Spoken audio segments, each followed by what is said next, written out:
Well, thank you, Alex. So today, I'm planning to pass on a message titled Explaining Stories, Buddhist Understanding of Suffering.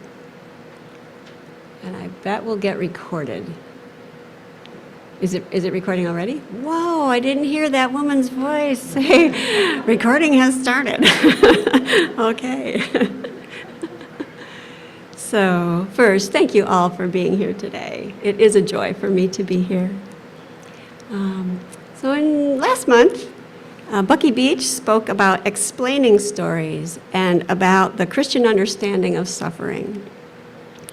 He asked, what if we got the story wrong? And he said he would like the conversation to continue. So I'd like to pick up that thread from the Buddhist perspective. I'll share at least one, maybe one buried in another one, explaining story, and then offer my own understanding as a person who practices in the Buddhist tradition. Now, in January, I spoke about the life of the Buddha as a human being, and I didn't tell you what he taught, and so I'm going to start with Bucky's wide open invitation to me and begin with a Buddhist explaining story to help us figure out this understanding about suffering. And so I'm going to tell you the same story I did in January, except that was the historically verifiable story, and this one's the mythological story, the one that got created after the one we call Buddha passed away. So 2,600 years ago, in a kingdom in northern India, is a kingdom, not just a little republic with a council that was ruling, it was a kingdom. A baby boy was born, a prince.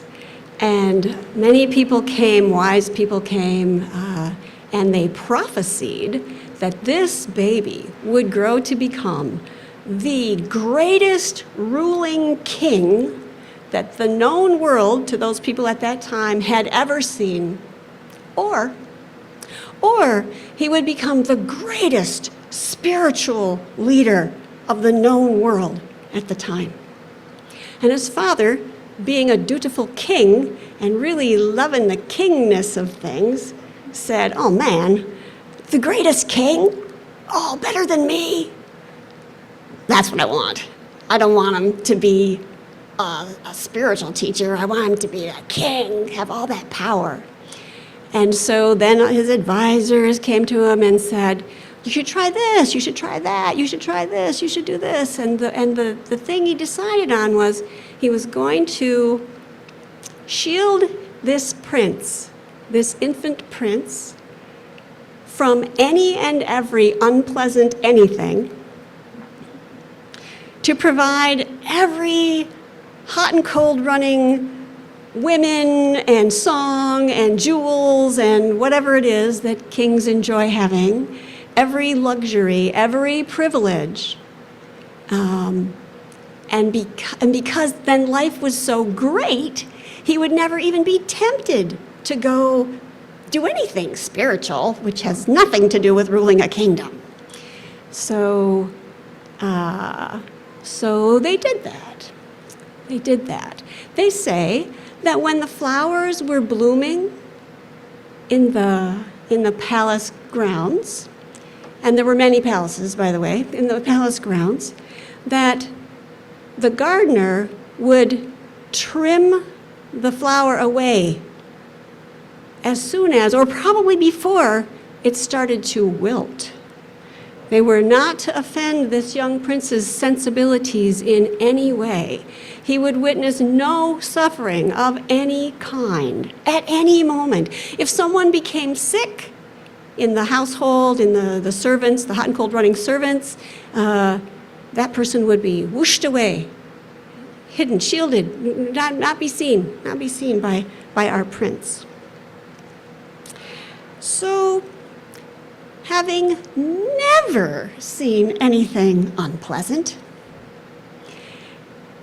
the prince was, getting, I don't know, teenager, 20-something, I don't know, whatever. And he's like, a little bored. He heard there was a city out there. He didn't get to go in the city. And so, they got a charioteer and a chariot. So they're going to take a ride in the city, and that's fine. The king makes sure that they have all fresh flowers, and there's perfume in the air, and the streets are all swept and clean, and any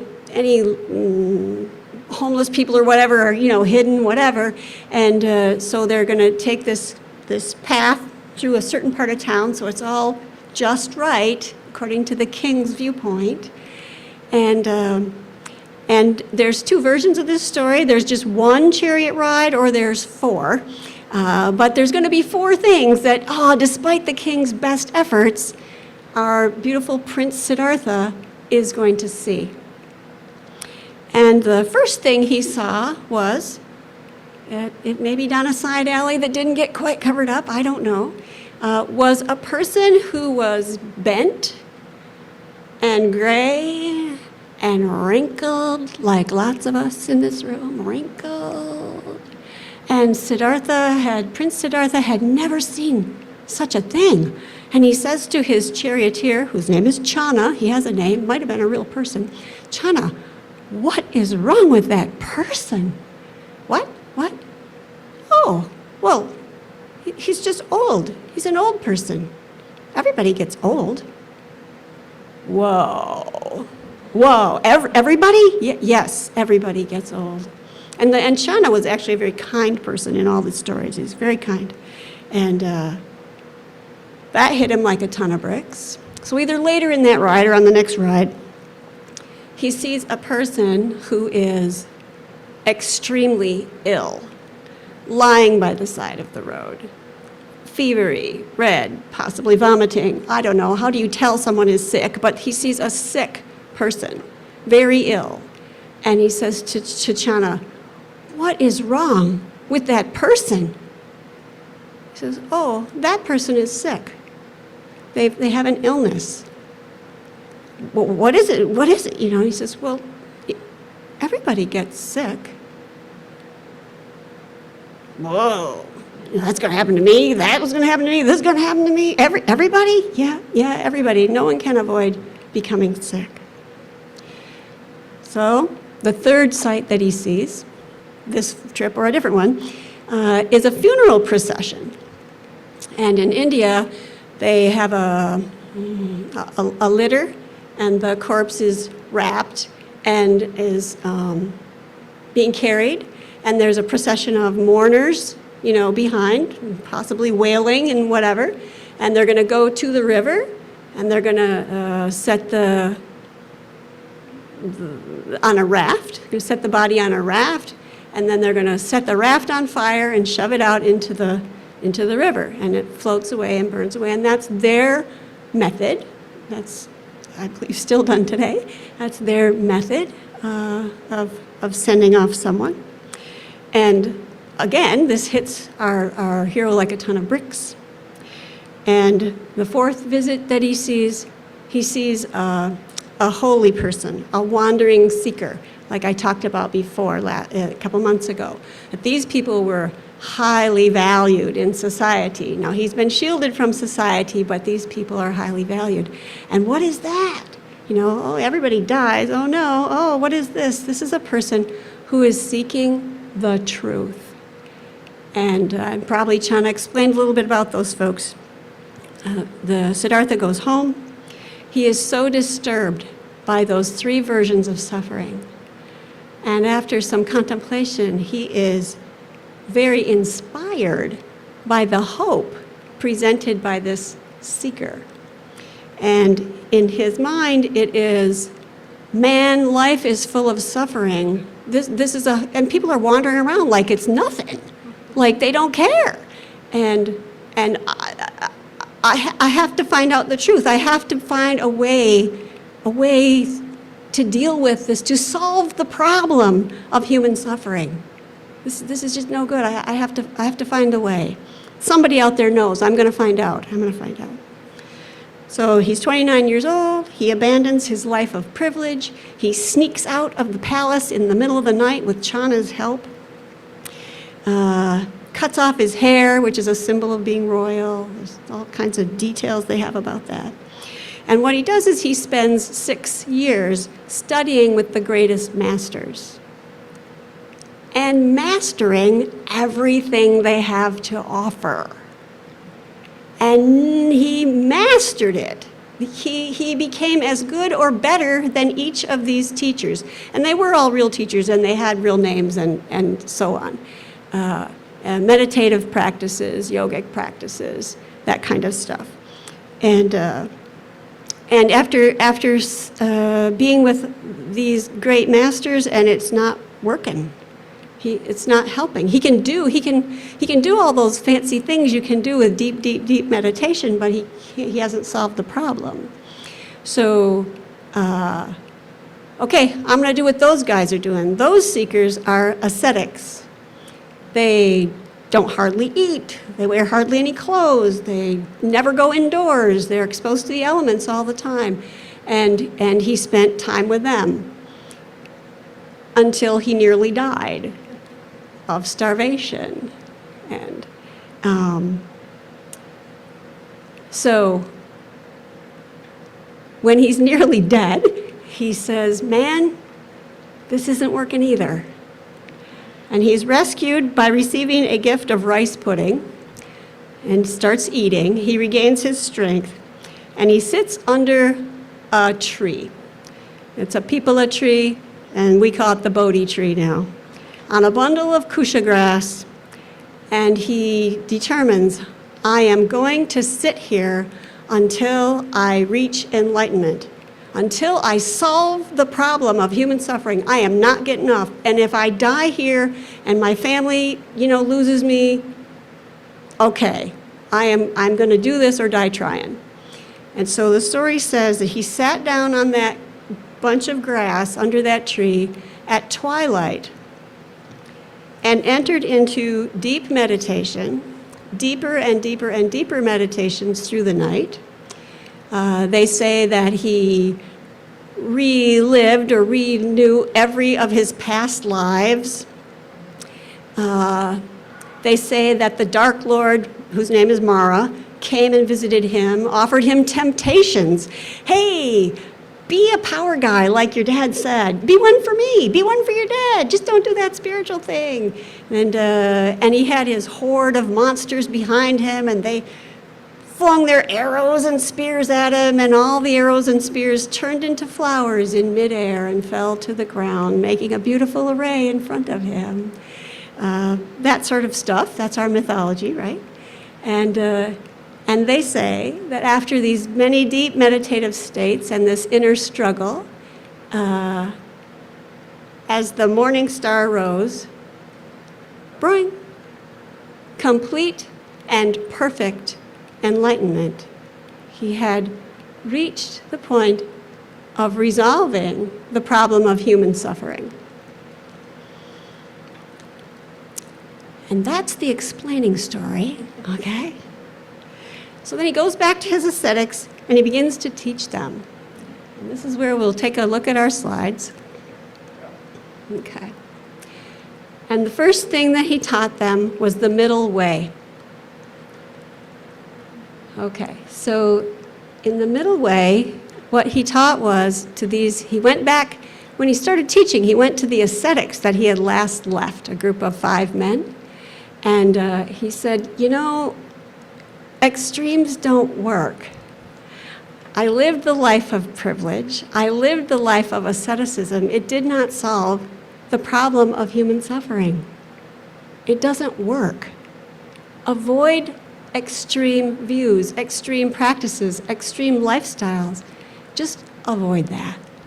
Okay, next slide. And then the second thing he taught in this first teaching was the 4 noble truths. First, hey, life is filled with suffering. And the explaining thing comes from those sights, those 3 people that he saw. the old person, the sick person, the dead person. It's so obvious.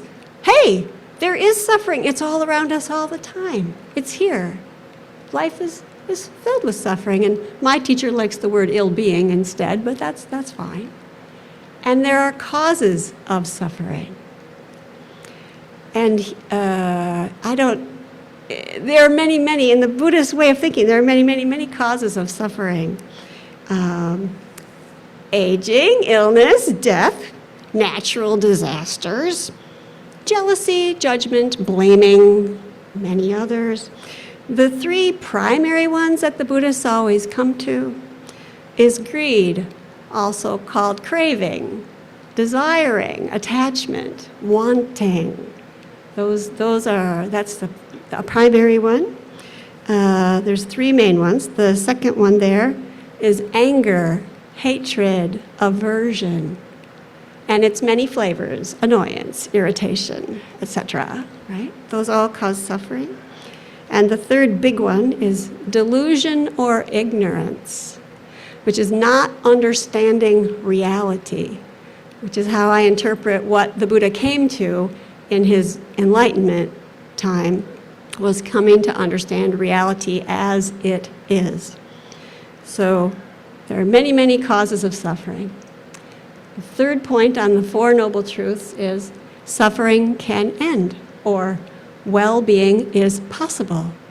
He's saying, he went through this huge process, this study and meditative process, learned all that stuff. He went through all the asceticism, and then he sat, and he went through that process, that all of those things came together, and he learned, hey, suffering can end. Well-being is possible when you become enlightened or work your way towards it. There are causes of well-being. And that, he says, what he discovered, the causes are the Noble Eightfold Path. If you follow the Noble Eightfold Path, then you're on your way to transforming suffering, ending it. So the Eightfold Path has 3 sections. There's 2 on wisdom training, 3 on ethics training, and 3 on meditation training. Okay, so we'll start with wisdom training.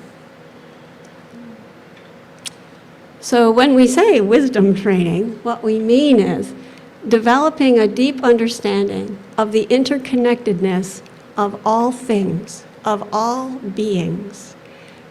And that is this deep understanding of reality with a capital R, of how things really, truly are. And so that's what we mean by that. And the way to do that, the practices are right view or right understanding. Like, what is my viewpoint? What is my understanding of whatever's in front of me? What is my viewpoint about that? And then he says there's a right view. And then right thought, or what it really means is right intention. What is my intention? I have this understanding of things. What do I intend to do with that? And in every one of these, they say right. That's the English translation of what that Sanskrit or Pali was. And the simple way to say it is it means anything that leads away from suffering.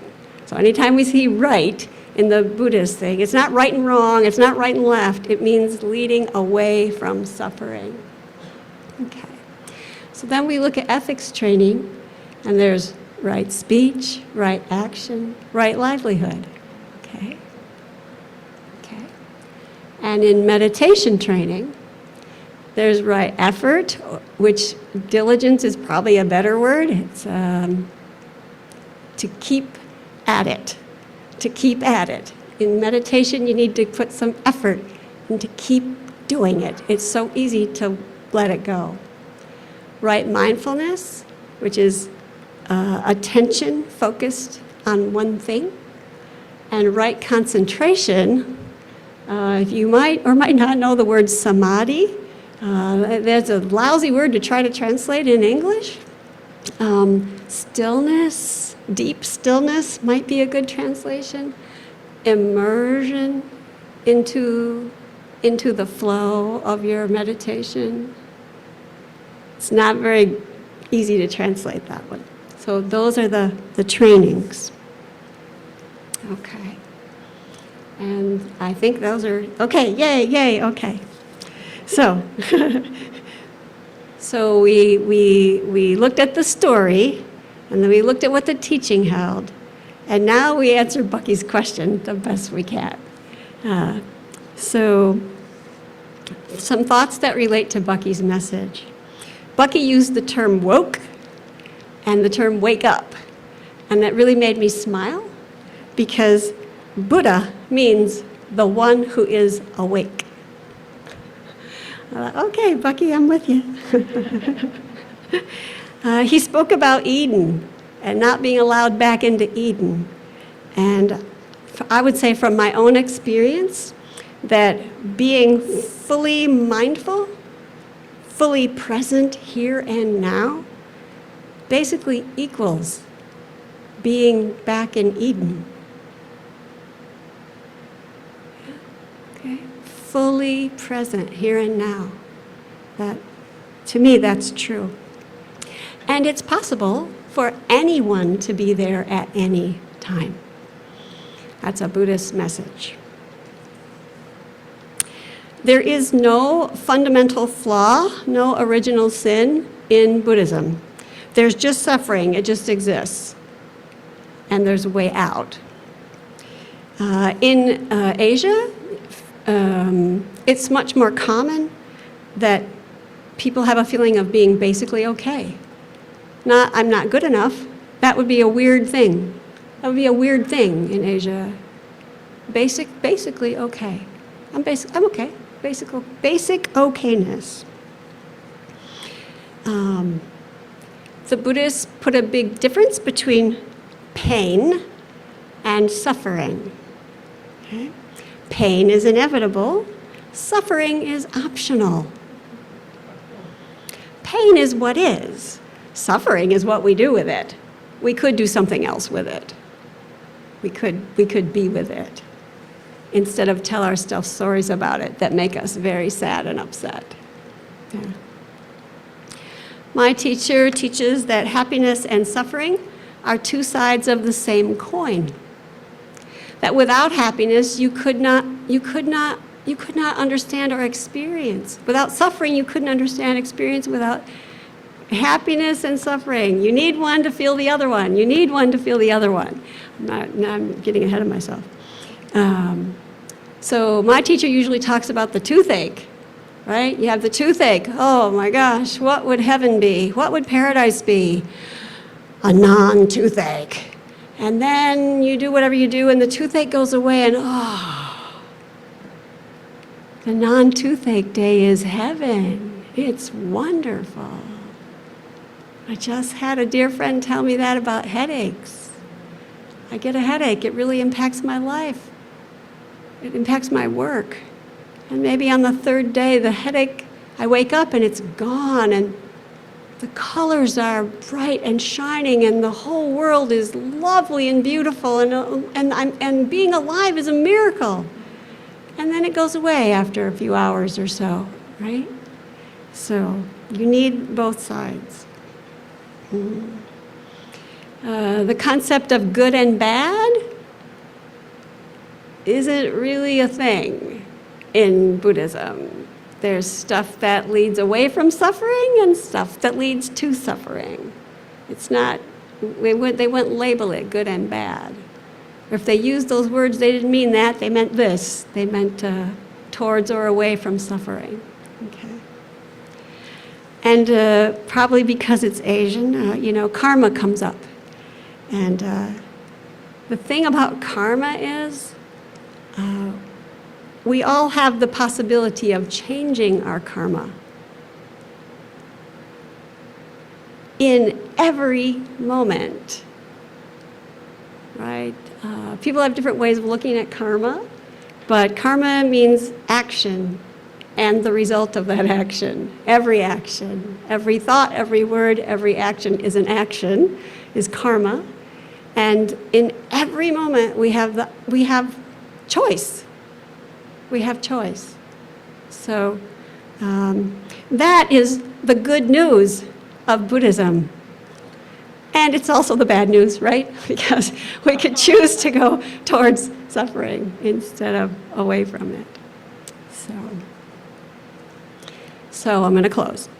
I gave the explaining story or two. I offered the first teaching of the Buddha. And I tried my best to explore various aspects of the Buddhist understanding of suffering. To me, the bottom line is, suffering exists.